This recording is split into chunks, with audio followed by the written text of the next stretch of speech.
Hey everybody, welcome back to Mining Modern. I'm Corbin and this is our Eldrazi winter deck. I don't really think there's a better way to put it here. Ooh, an Ancestral Vision has been suspended, huh? Okay, so there's the Serum Powder right on time. Our deck wants a Serum Powder into broken opening hands. Serum Powder, of course, letting you take a free mulligan. And then we want to play Eldrazi winter Eldrazi. That's essentially the plan here. That said, this hand not great, and maybe I should have taken a regular mulligan. I'm not sure. It certainly looks pretty bad against this. I'm debating whether or not I play Chalice for 0 here to stop this Ancestral Vision later, or if I play it for 1 to turn off his removal. Our hand's pretty bad. Kind of think I play it for 0. Because if our opponent draws, our hand is not good enough to beat our opponent drawing 3 cards, essentially. That's the way I'm looking at this. I'd rather let him kill my Mimic and my Scourge and hope to draw into better threats later than, you know, like that, for instance. But, you know, if we stop him from killing our small guys, and then our small guys aren't big and you just aren't good enough to beat, you know, whatever else happens later because he's drawn a million cards, well, that's not necessarily great for us either. We will run out this Mimic, though. So yeah, we trade Chalice of the Void for Ancestral Vision and any future Ancestral Visions. Oh, that one's not bad. That's actually a nice draw. Okay. That is the 3 I want over the Eternal Scourge here. And this hand's developed pretty nicely. So we will turn Eldrazi Mimic into a 3/2. Get that sweet value. It's not quite Eldrazi winner, I'll give you that, but it is. It's close, and apparently it's close enough. As our opponent scoops, probably really didn't. My guess is there's not a 4th land there, and needed, and knowing he's not going to get an Ancestral Vision. Ooh, and our hand was gas too. All right, sure. Didn't want to show us what he's playing. It's blue-red Ancestral Vision stuff. I don't know exactly what that means. But I bet these relics are probably pretty decent and that these dismembers are probably pretty bad. That seemed like a Snapcaster deck if I've ever seen one. Hangerback's probably pretty good, although Hangerback less good if he has Anger of the Gods or something. See, we only saw, and he had Tech Edge, which makes me think it's just blue-red. So it's probably just Blue Moon or something. Blood Moon's pretty good against us. So maybe we want Ratchet Bombs. I bet it means there's also probably Anger of the Gods, so Hangerback's not great here. We'll give it a and we can just board out an Endless one. Endless one's kind of meh. I don't even know if we want the relics for sure. I'm not sure if they'll be Snapcasters, but I think this is what we want to do. This is a keep.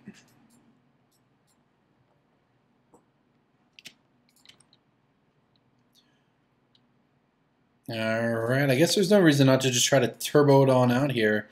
Turn 1 Eldrazi Mimic, turn 2 Eternal Scourge, and then we'll worry about things from there. We might Chalice for 1 here. I assume our opponent has counter spells, so I want to try to bait those out and get the Chalice of the Void in there later. Yeah, this is just a nice aggressive start. Puts a lot of pressure on him as well. To be honest, has all kinds of pressure. If we just hit 1 more land here, I think we'll be good. Preferably a Cavern of Souls. I don't think this deck was running 4 Cavern of Souls. I wonder if it should. So it's essentially free, in that we're running a bunch of colorless lands anyways.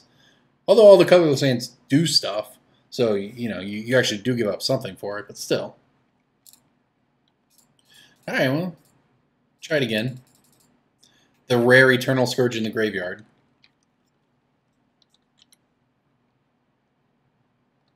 Love for our opponent to path us. Seems like there's a Helix going down, though. Okay, well, that's fine. Trying to 1-for-1 us here.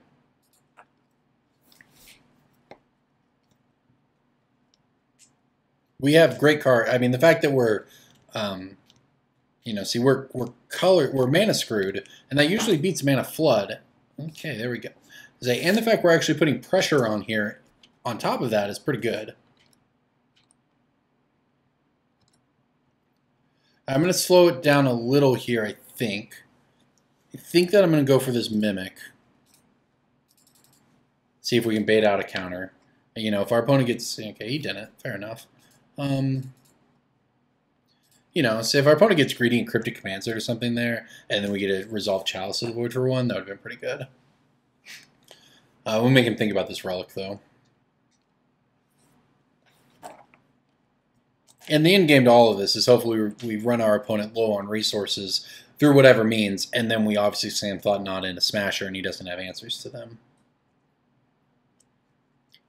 So we're making him think about this Relic here. If he wants to burn Snapcaster, Helix, or whatever, Snapcaster Helix on Eternal Scourge, which, to be honest, he probably should, but that's, you know, not great for him. This is a pretty mana base, though. I'll give him that. Very pretty. I love these lands. In real life, I have quite a few of these. Not a complete set yet, but quite a few. They're kind of my weakness. Whenever I see one come into my store, I always buy it. Alright, he's tanking on the Relic. I think that's good for us. Because whatever it means, it means that I like our odds of getting a chance to resolve Thought-Knot into Smasher here. Even if it means our opponent, you know, lands a threat or something, it's all about... And every turn we go, we have another chance of drawing Cavernous Souls, which, you know, completely kind of breaks what we're doing here. Then again, our opponent... We don't have any idea what our opponent's doing. It is Jeskai, not just blue-red. So there could be Supreme Verdicts on the way. That's pretty rough. Of course, that's why we want to resolve Thought-Knot. It means the deck also has Paths and Serum Visions, so Chalice on 1 is pretty good. Chalice on 2 is tempting as well, but Chalice on 1 I think is where we want to be. We don't have a 4th land, and that's something to keep in mind. Our opponent has Tech Edge here, so if we play a 4th land, our opponent could Tech Edge our Eldrazi Temple, and we would actually have less mana than we do now. We'd have that mana for a turn, but then we'd go down to having 3, whereas right now we essentially have 4 because of the Temple. So it is something to keep in mind. We have to make sure we're careful with whatever that 4th land we draw is. So I don't need to stop on my turn here.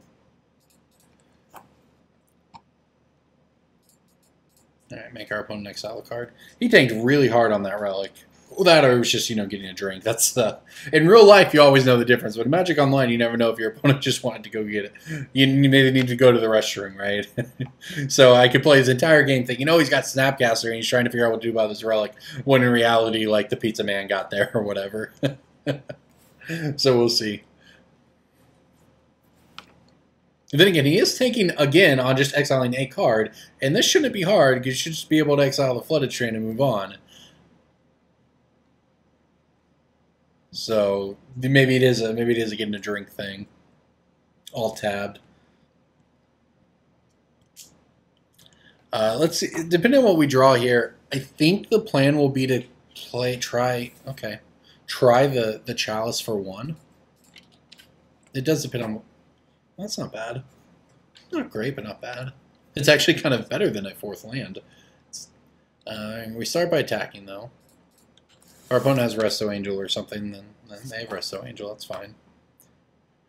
If they have Snapcaster Helix, Snapcaster trade with Mimic, Helix, get rid of Eternal... Well, that wouldn't work exactly how they want, because it would exile our Eternal Scourge and we'd be able to cast it again. But it's just a Helix on it. Okay, that's fine. That's actually great for us. Because it does not gain life, because the target is not there. We get in for 2. It's actually great. Because now I don't even need to mess with anything. I can just replay this Eternal Scourge from exile. Still have up our Relic of Progenitus. Sweet. Yeah, so our opponent essentially did nothing there. Lightning Helix didn't even gain life. We just replay Eternal Scourge. Although in his defense, most people don't think about what happens when you target Eternal Scourge. All right, here comes the big boy though. What is this? An Elspeth Sun's Champion. Well, that's pretty good. Not better than this Reality Smasher, though. Alright, I don't think we want to cycle our Relic.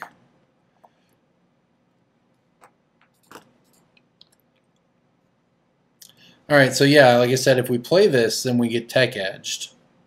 And we can't cast our Thought-Knot after that.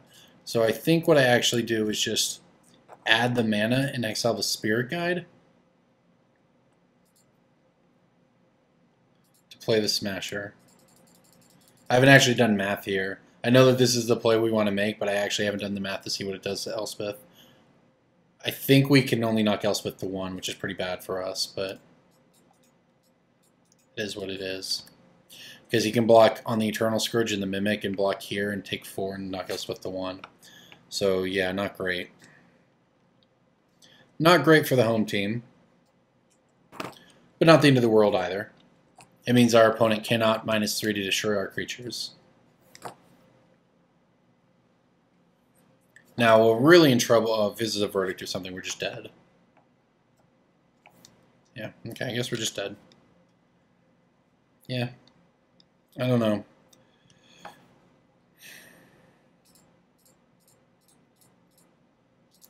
I thought not here.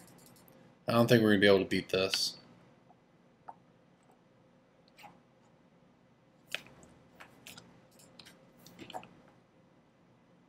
It's possible our opponent boarded out.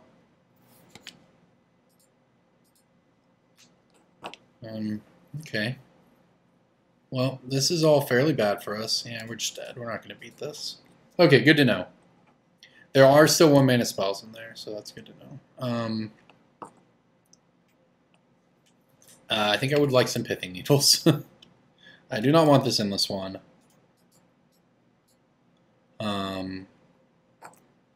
Honestly, we can maybe cut an Eternal Scourge because it gets jump blocked. We really need to have answers to stupid Elspeth, but we also want relics. We have a lot of 1-drops now. That's a thing. The Ratchet Bombs are still good here. Elspeth is the big problem. There's also Verdict to play around. It's a lot of stuff that we don't really want to deal with. Hangerbacks are good. They're bad against Path, but good against Verdict, so I'll keep some in here. I might cut a couple Eternal Scourges. And I'm kind of tempted to cut a Mimic.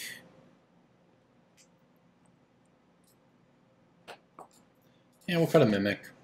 I don't think we're aggroing them out here. Just kind of want to value them out or lock them out more likely. Well, I guess we have to keep this. That's a turn 1 Chalice of the Void. Also, it's a turn 1 Mimic, turn 2 Reshaper. It's a turn 1 Reshaper, really, but I think we want a Chalice of the Void.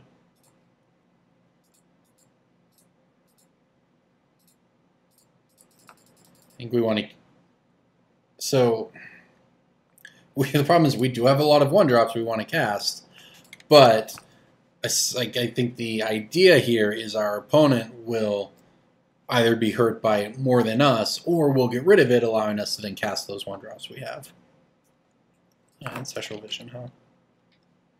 Okay, well, a lot of mana.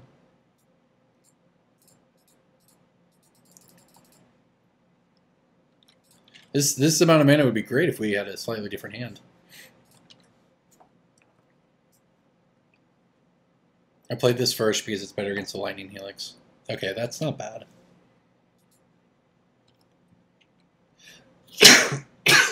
Excuse me, I'm sorry. Alright, well this thing's going to get helixed, which is not the worst for us. Trades favorably with our opponent. Yeah, same difference. Even better for us, actually. I would like to put Eternal Scourge into play. And now I would like to play Hangerback Walker. Yeah, we have to take the opportunity to resolve Hangerback Walker while we can, because this is a Hangerback Walker that cannot be pathed. Our opponent can untap and Wrath, but that's fine, because we'll at least get something out of it that way.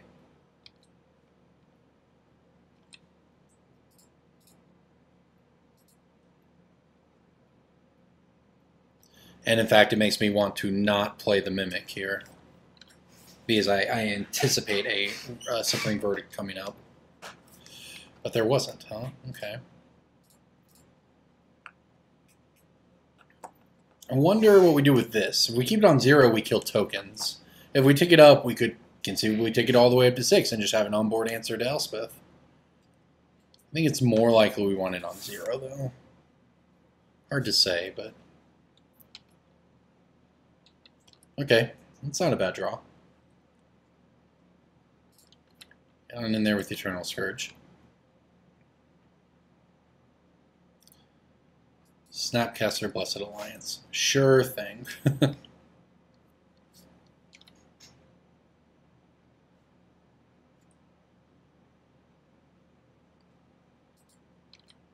That's fine. That was a free Scourge anyways. Also, our opponent tells us quite a bit by doing that, because we now know that our opponent does not have Supreme Verdict, or they would certainly not have messed around with that. So that gives us quite a bit of information. The problem for us is, of course, going to be the fact our opponent's about to draw a billion cards. So there could be a Supreme Verdict on the way here. But at this point, we'd get 3 tokens off of Hangerback, and that's the whole point of Hangerback Walker in this situation, is to keep a threat around. Plus, we'd get a Mana Reshaper trigger. So this board, our opponent has 8 cards in hand, and we have 0, and that is not good. However, it could be worse. I really wonder if I'm supposed to take up this Ratchet Bomb, though. Keeping it on 0 to kill the tokens is good, but unless we have a threat to follow it up with, it doesn't matter. And if our opponent has Verdict into Elspeth, then we have Hangerback Walker flying tokens anyways. Alright, well there goes a Temple. I consider that. It makes Smasher worse, but that's fine. Crucible. Uh-oh. Oh, that's annoying.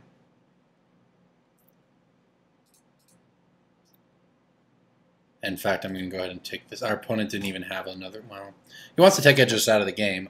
That's fine. We actually can cast everything, and if we draw, we could, you know, hold land for Smasher. Do I care enough to take up the Ratchet Bomb, though? Honestly, I kind of don't. I don't want to die to Elspeth.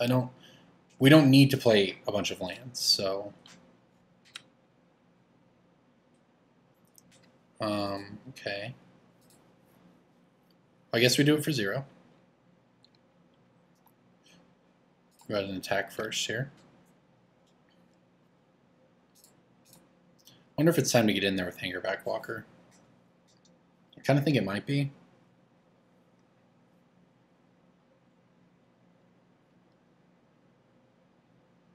No, maybe not.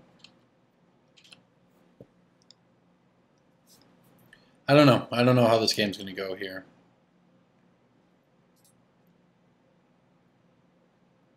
And I don't know if what we're doing is correct.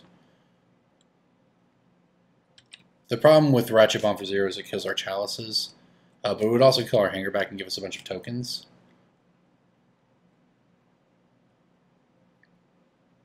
So I certainly don't feel good about where we're at, but we're hanging around.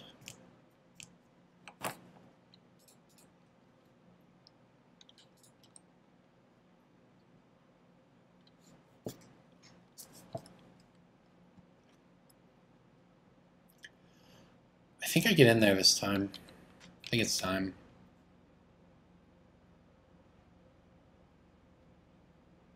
It's a bunch of damage.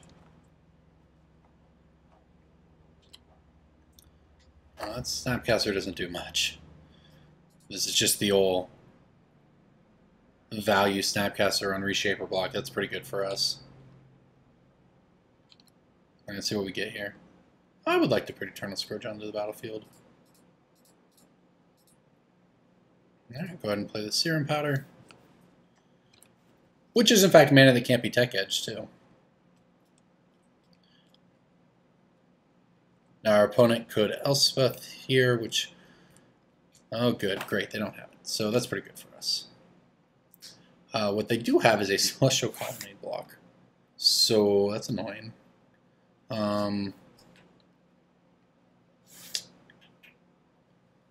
problem... Maybe I was supposed to hang back one more turn with the Walker. I don't know. Getting him down to that life total was pretty important. Now, if I attack with it, it would trade with a Colonnade, which he can just replay. We'd put him down to 4. I'm going to play this and pass. This is not great for us. We do need to make that hanger back a 5, though.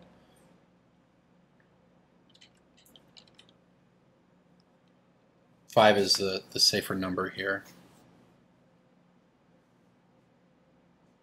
Oh, he didn't have anything on the instep, so that's good for us.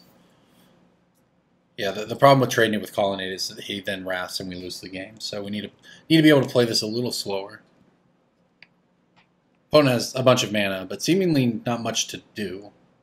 Like if there was a Sphinx's Revelation, he would have fired it off for sure. Wouldn't mind drawing a Smasher or something. I mean, Spirit Guide not exactly doing it for me.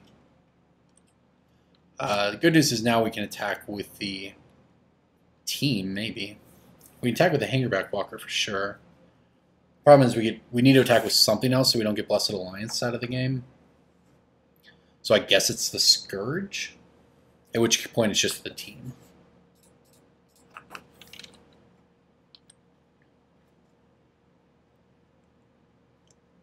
So he can activate Colonnade and take lethal, so I don't think he wants to do that. He could chump block with it. Don't think he wants to do that. Snapcaster has no targets. Maybe his hand is just full of 1-mana spells. Okay, well, it's tap and Colonnade. So now if we just get Cryptic Command, bounce Hangerback, you know, that's pretty terrible for us. But I don't know if we were ever going to beat that. Yeah, that's... Oh, man. Okay. It's Cryptic Command. I can't tell modes, but it appears to be draw a card, return our Chalice, huh? Okay. This is so he can path our hanger back. So in response to the path, I'm going to blow the Ratchet Bomb. Get our tokens off the hanger back, which still loses to Supreme Verdict.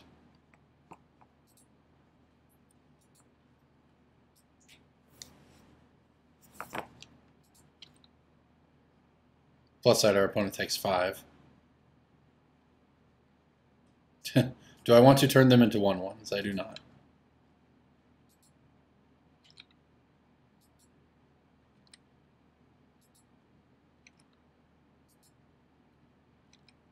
Yeah, I don't think we're going to win here. We're going to come up just short, I think.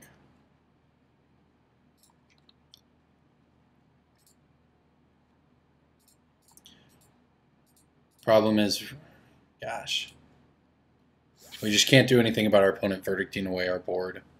And then we essentially have very few outs. I mean, we could draw Smasher. Oh my gosh, we did it! What? What? What? I can't believe that worked! Oh my gosh! So our opponent's hand just must be like 1,000,000 1-mana spells. What? That was so... I think our opponent... I think maybe they messed up with the Ratchet Bomb because they bounced the Chalice to our hand, enabling us to Ratchet Bomb away our Hangerback to make these tokens, but then replay the Chalice for once. Our opponent's hand just must be 1,000,000 1-mana spells of Serum Visions and Lightning Bolts and Paths. And the plan was going to be to, you know, he thought he could bounce it, path our Hangerback, be in the clear. I didn't think we'd blow that Ratchet Bomb that we played on turn 1, 2, or 3 or whatever and just kept on 0 the whole game for that reason. Well, partially for that reason. I can't believe that worked. I mean, that is certainly a game that, you know, I'm not going to claim that I'm a perfect player or whatever. I'm an okay player. I've had some success, but I'm by no means a pro as good as some of the other people on this website, etc.